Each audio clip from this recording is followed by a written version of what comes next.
제주에서도 노인 외로움과 사회적 고립 문제가 날로 심각해지고 있습니다.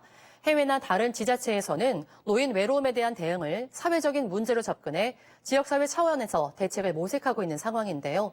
제주의 현실은 어떤지, 과제는 무엇인지 권민지 기자가 짚어봤습니다.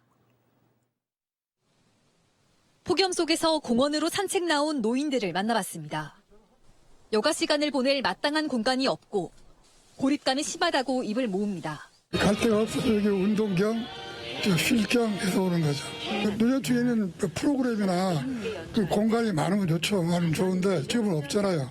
여가 시간을 더 우리 연령에 맞게 더 이렇게 활동할 수 있는 그런 게 있어야 되는데 이 노인들을 위해서 함께 할 수 있는 공간이 있으면 좋겠어요. 독일 등 해외 여러 나라에서는 이미 정부와 지자체 차원에서 노인층에 대한 외로움 실태조사를 추진하고 있습니다. 외로움과 고립 문제를 공공보건 차원에서 사회적 문제로 규정하고 있기 때문입니다. 핵심은 정확한 진단을 통해 지역사회에서 현실적인 교류 인프라를 확충하는 겁니다. 독일 같은 경우에는 오프라인을 통한 사람들 간의 접촉과 만남, 일상생활의 공유 이런 부분에 초점을 두고 있고요. 지역사회 내에 공유할 수 있는 공간이라든지. 하지만 제주는 사실상 이런 체계가 없는 실정입니다. 제주에는 노인 문제보다 다소 포괄적인 고독사 대응과 은둔형 외톨이 지원 조례가 있기는 하지만 조례에 명시된 고독사 발생 현황이나 전담 지원센터는 물론 기본 계획조차 예산 문제 등으로 진행되지 못하고 있습니다.